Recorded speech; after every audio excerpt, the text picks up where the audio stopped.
So listen, I wanted to start this show off initially talking about the Kings game. The Leafs beat them 3-0. Impressive win, maybe the most impressive of the season so far. But the lead coming out of yesterday was not the win over the Kings. It was this report from Nick Kypreos on the Real Kipper and Born. There's lots to talk about William Nylander.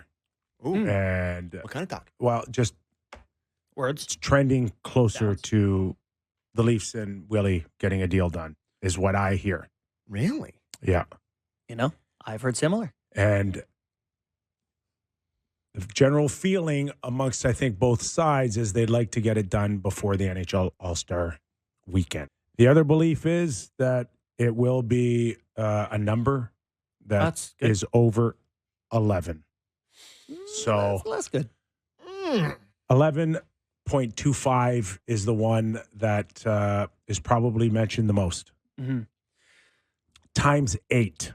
When I heard this, I wasn't surprised whatsoever because when you look at what William Nylander's done this season so far and how well he's played, he's behind Austin Matthews, been the best player for the Toronto Maple Leafs, and he's kind of been the most consistent one in a weird way because we've seen Matthews go through these kind of weird slumps where he kind of is not noticeable, but we kind of noticed William Nylander a whole lot. We certainly noticed him last night. New year, same problems for the Toronto Maple Leafs.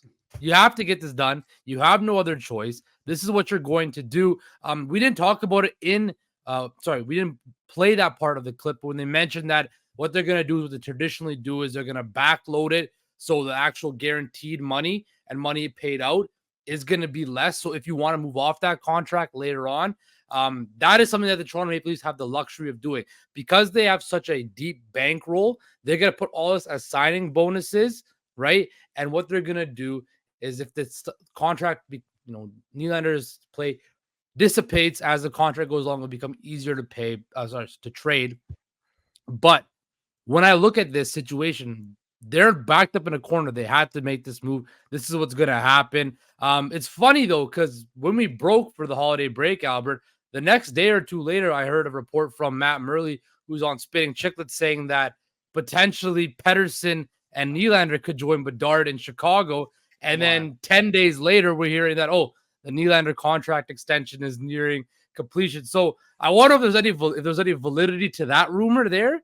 And that put Brad Treliving and the front office and turned the burners on to get this deal done. But no surprise, Albert, the way he's been performing for what he's been doing. The money, yeah, it's a lot, but for a guy like William Nylander, that's the market value, maybe even a little bit less. Because if he was on the open market and a team like Chicago, they probably would offer him $12 million, right? But this is the Leafs, doing what they have to do to keep a star player in their dressing room.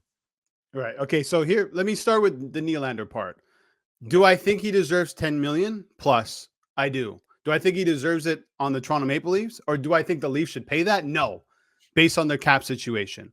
But he's a player who's playing at a top 5 level at the moment. He's recorded at least a point in 31 to 35 games.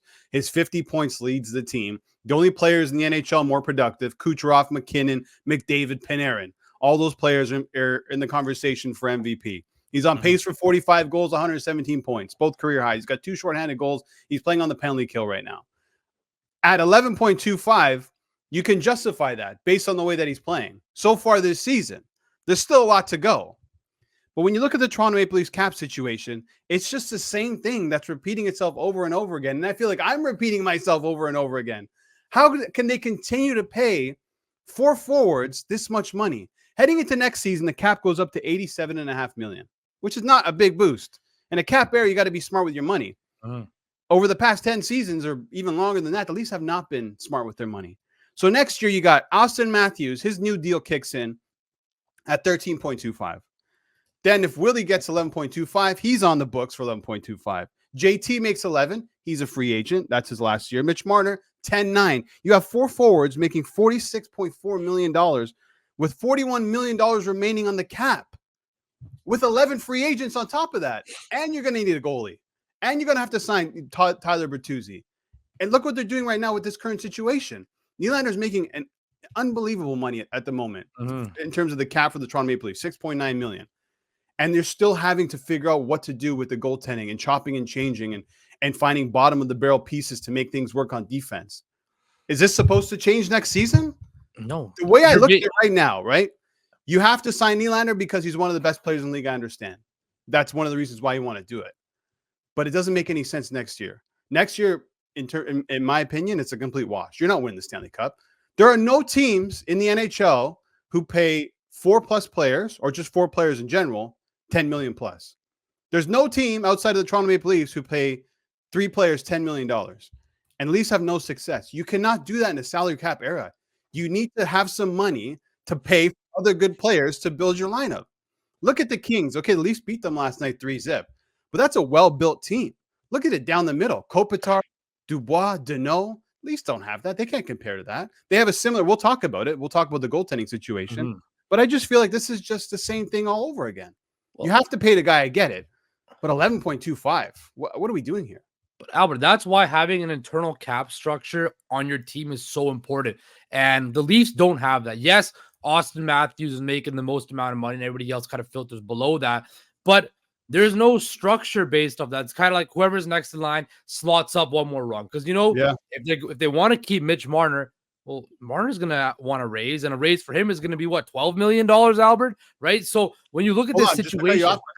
Sorry to cut you off, but for Marner's next deal, he gets more than Willie, right? You would think? Of course. He's already making, right now, Marner's making what, 10.9? If Willie slots in at 11.25, Marner's at least at 11.7, I think, maybe 12, right? So that's why an internal cap is so critical when building your roster. You mentioned teams like Tampa Bay and Colorado, and these teams, they have an internal cap structure where, okay, this is our guy. This is Nathan McKinnon. You are never going to come close to that, right? Remember, he was making the same thing as Willie, making that sweetheart money deal. Then he got paid. But again, he slotted below Rantanen, and everybody else kind of filters below that. When you look at the Toronto Maple Leafs, you mentioned it. They're in no position to be punting on seasons with guys on their roster like this. But the fact that next season, they're going to have to dime and change and get, dollar store value bin guys to fill at the bottom of the roster is not good. We're seeing what they're doing right now. They're relying on Martin Jones to get shutouts after shutout after shutout to win games. We're praising Simon Benoit for playing top 6 minutes. Albert, this is the Toronto Maple Leafs here. They have Stanley Cup aspirations, or at least that's what they tell everybody, and at least that's what the media perceives them to have. This team is not good enough to win a Stanley Cup, and they won't be because they continue to have to pay their top-end guys, and it continues to mess up their internal salary cap. They have the money to build the rest of their roster, and that's why you're going to have to trade Mitch Marner at the end of this year. It's as simple as that. It's as simple as that. Trade Mitch Marner at the end of this year. You have to trade him. With the full no move. That kicked in July 1. You have to be like, Mitch, we cannot afford to keep you. But Justin, like we've talked about this before, it's easy to say trade. Right? But if the player doesn't want to move, then you're screwed. You're stuck. There's nothing you can do. The players have the power in this situation. Isn't it interesting? When we first heard reports earlier this year about Nylander's contract, what was the number that's being thrown out there? 9.5, 10 million. And now it's up to 11.25 if you believe the report from Nick Kypreos. Yeah. So that means the Leafs blinked first. They're doing what the player wants, as they always do. And now they're stuck in this position once again. Again, you can play hardball with Nylander and be like, look, this season's an aberration. We don't project you to be, a top 10 scoring guy in the league. But full credit to William Nylander. He came out this season, guns a-blazing, and he's going to make a whole lot of money. Dude. Contract year. Yeah, we've seen it before. I'm not saying that's the reason why he's playing that much better. It's definitely motivation. He's a really good player. There's absolutely no doubt. There's no doubt he's going to be an all-star. He's probably going to finish close to 100 points if he keeps up with this pace. He doesn't look like he's slowing down at all. He looks like a fantastic player. But on this Leaf team, I just got to keep reiterating it. You can't pay 4 players that much money. You're going to have Tyler Bertuzzi, who's going to want an extension. He's making 5.5. He's a free agent. Yeah. Max Domi, what are you going to do with him? On defense, you're losing TJ Brody. It's clear the Leafs need another stud defenseman. That doesn't come cheap.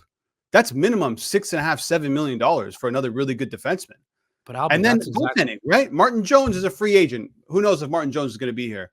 No. You have Joseph Wall. Hopefully for the Toronto Maple Leafs, he pans out, right? He looks good right now, but still small sample size. And then Samsonov is off the books at the end of the year. So regardless, you're going to need 1 or 2 goalies, and you might need a number 1. Where's this money going to come from to pay for these players? It's not going to come. It's not going to be anything special. You're not going to be getting a stud goaltender. You're not going to be getting a stud defenseman. It's just going to be pieces to make everything fit so these 4 players can get paid. So, Albert, let me tell you that. Let me ask you this. Brad Treliving goes to Mitch Marner and says, look, Mitch, we'd love to keep you, but for what your market rate is, we can't afford to keep you, right?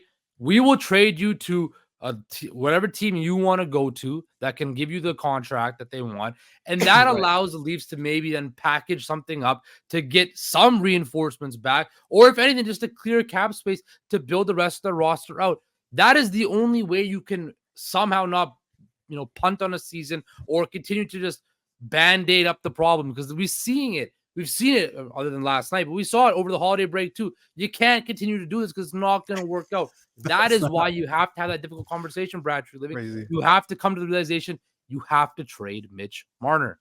Yeah, that's the move. I'm with you. You got to move Marner. It's probably not going to happen. It's crazy to me. It's because we see this, the fans see this, and like we all become capologists. We throw the hat on, we look at the cap, we're like, oh, this is what needs to happen. You have to think that these conversations have to be happening behind the scenes. Or is it just Brendan Shanahan going, no, pay him. We're keeping these guys. I told him I'm going to keep him. We got to keep him. I want to be a fly on the wall in these conversations with Shanahan and Treliving and whoever else is involved to try and understand how do they come to this conclusion. Because it makes no sense. You're not going to win. You talk about wanting to win and this culture, this new culture you want to grow in Toronto. What are you talking about? It's the same thing that the last GM was doing. You're overpaying when you don't need to overpay. Same president. But they have to pay unless the guy's going to walk, right? Like, you can't even hardball Nylander at this point. It's like the deadline's coming up. After the deadline, he can do whatever he wants. He can tell us to shut the hell up, and he just walks. Yeah, he has the Leafs right where he wants him. He's been playing great, and he knows that as he continues to keep on playing like this, the price goes up and up and up. And if the Leafs don't want to pay him, well, I'll go to whoever the highest bidder is in the summertime, and that's exactly what's going to happen. But the Leafs don't want to lose that, so they're going to pay him whatever he wants, really. Okay, just quickly to end this segment, Nylander was asked this after the game, and this is what he had to say. There's a report out there that you may be close to signing. What can you tell us, if anything, about how negotiations are going? Like I said, I'm not going to answer any questions on that. The guy, you see him laughing? Because he knows he's getting paid. That's why he's laughing. He's like, you guys heard it. Yeah, you guys heard about the money I'm going to get? Of course. He's going to have as many Rogers TTC commercials as he wants once this new contract kicks in.